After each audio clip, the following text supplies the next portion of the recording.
Okay, so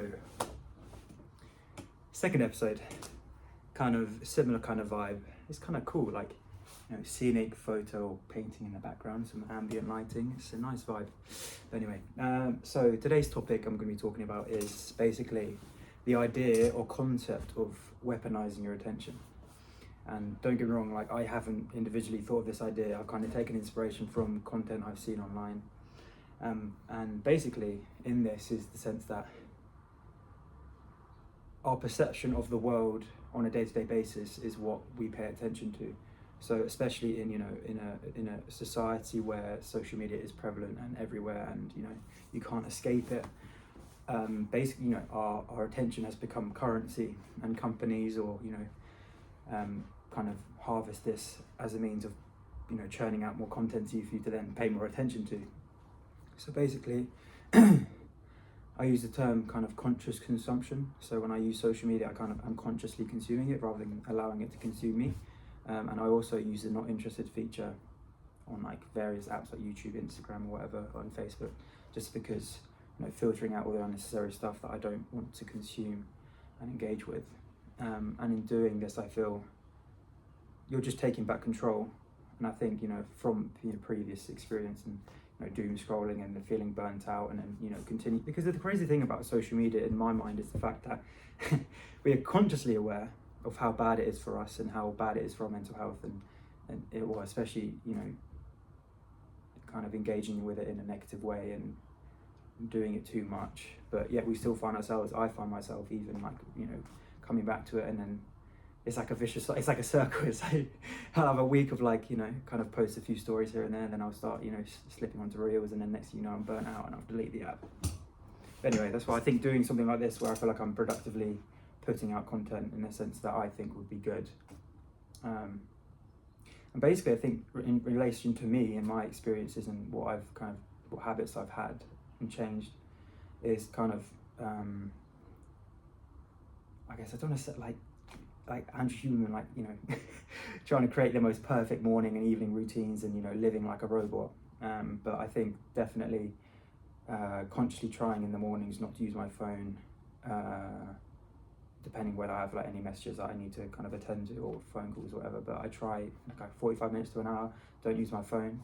Don't get me wrong, it's not perfect every day, but I think it's a good way to kind of ease into the day rather than, you know, frying your brain first thing in the morning. But yeah, and then in the evenings, trying to have like a wind down period, you know, kind of turning down the lights, you know, not using technology kind of an hour before bed. But basically, through that, I guess, the idea of weaponizing your attention is the fact that, in essence, the older I've got, the more I've kind of realized how much bullshit there is. Sorry, shouldn't really be swearing.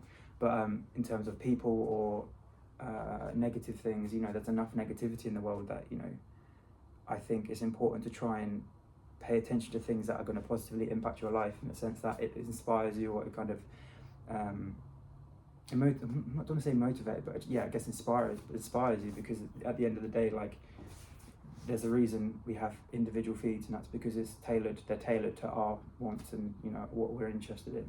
I think, as I say, taking back that control, conscious consumption is important, because then you're kind of less likely to be burnt out.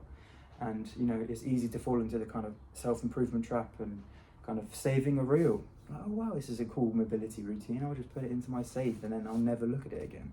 It's like, well, I've tried consciously, you know, if I do decide to save a reel or whatever, or a video or whatever, so I try and use it kind of quickly after, or implement it, because I feel it's so easy to try and roboticize your routines and be like, oh, you know, I don't even know, it's just like, oh good man, like I had 7 hours and 59 minutes of sleep, like it just isn't optimal. It's like science-based lifting. It's just, I think the main thing with any habit and any success is, you know, action is the precursor to success, and then consistency is also paramount to success. So just consistently doing things, habits, you know, and daily practices, and also not scorning yourself if you're not perfect, you know, because I think that's the reality of being a human being. Things chop and change, things come up, we can't always commit to things. I mean, my schedule is often, you know, it fluctuates week by week. I can't really predict things at the moment, but It's kind of again, it links back to the point I made on the other video about stoicism. It's just like the present moment. I think tying in stoicism, because my mum's quite spiritual in the sense of like Buddhism, in terms of the concept of single point of focus. So when you're doing an individual task, kind of putting all your focus and attention on that individual task and doing it to the best of your ability. And that in itself is a kind of practice of mindfulness and meditation, I guess, because you're kind of, it's hard to do, like, don't get me wrong, but I kind of do it with menial tasks like washing up or doing the washing, or kind of, I think that's, again, yesterday, linking back, is the intentionality, if that's even a word, of living, in the sense that I get fulfillment from doing things in my mind 100%, like giving it my all in everything. I'm not even talking like things like work or the gym, or I just think like, you know, engaging with humans, engaging with people, being kind, working, like, you know, one of my jobs is kind of almost like caretaking of a school. I'm actually here now, but anyway, and it's kind of, you know, just ensuring that on a day-to-day basis when I do come into work, I'm doing the best that I can, and, you know, providing the best services or whatever, and that brings me fulfillment in me as a person, because I guess I'm leaving no stone unturned in my mind, in the sense that I know I'm being authentic and myself to everyone. I'm not trying to, you know, tailoring to individual people or whoever. Like, I'm just me, authentically me, and I always will be, because I feel like then you become comfortable in your own skin, which I feel like I am, because you're not kidding anyone. And again, in terms of weaponizing your attention, linking back to the initial kind of point, is the fact that, again, I feel that what your vices, what you do kind of behind closed doors, can kind of come back to bite you, in the sense of the habits that you engage with. It's very easy to kind of masquerade or portray yourself in a way that is like, oh look, I go to the gym and blah, blah, blah, but then you go home and, you know, you do whatever, you engage in whatever negative habit, and it's kind of it's catching that kind of negative loop cycle of the fact that,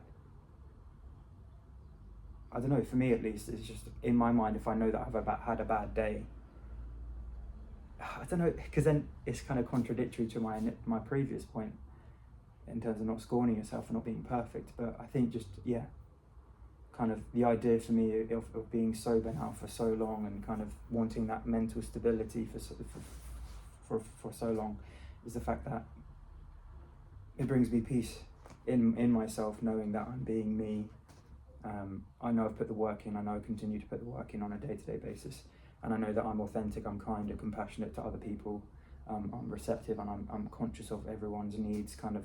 But then also, my friend made a very valid point, actually, my good friend, especially like what I've been experiencing recently, is the fact that in order to be selfless, you need to be selfish. So, you know, self-love, self-care, like engaging in things that are you know, individually good for you, so that you then have energy, mental energy, physical energy, to then help and, you know, give back to other people. And I think that's definitely something I've kind of thought about recently, because I've been feeling kind of burnt out at some points, and trying to figure out ways as to not have that happen.